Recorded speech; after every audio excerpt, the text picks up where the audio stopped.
The swap between the US and Iran. 5 US prisoners held in Iran are expected to touch down in Qatar in a few hours. Let's go live to Imran Khan. He's at the airport here in Doha. So, Imran, first of all, we know the process has been set up, but take us through what happens next. Well, this has been a very carefully choreographed procedure. It began with $6 billion that was actually seized in South Korea under the sanctions law there by the Americans. That money was then, as part of the deal, transferred to Switzerland. It was then transferred to Qatar. Once the Qataris had confirmed receipt of that, the prisoner exchange then began. Now, 5 American prisoners have been taken to the airport. They'll fly in from Tehran into Qatar. Should take about 2 hours. That's going to happen in the coming hours. At the same time, Iranian prisoners in America will be released. Now, there's 5 prisoners there as well.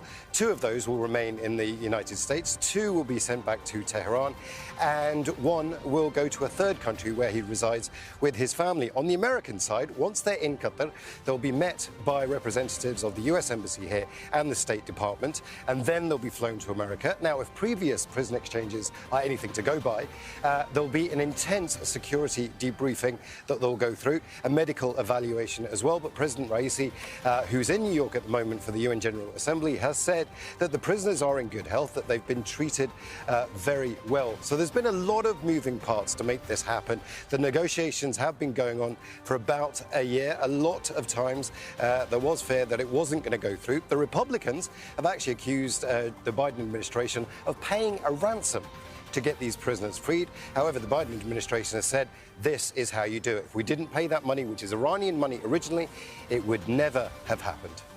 Since we're talking about the money, Imran, tell us a little bit about the process of dispersing the funds and the role that Qatar is playing in that.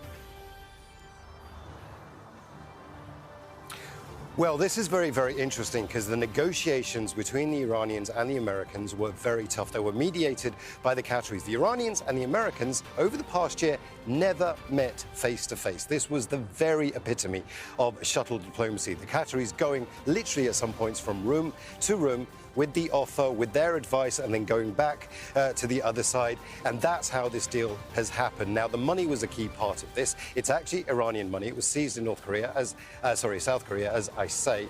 However, once the money's in a Qatari bank account, it has to be used by the Iranians for humanitarian aid. However, President Raisi has said it'll be used for the benefit of the Iranian people, and it'll be up to the Iranians how they spend that. However, the Americans say if there's any inkling that the money is being spent on, say, for example, weapons, then they'll ask the Qataris to stop sending any more money to Iran. So that's really the bare bones of the deal. It is a very controversial deal within the US itself. However, the Biden administration sticking to their guns, saying this was the only way we were going to get our people out, and this is a good deal.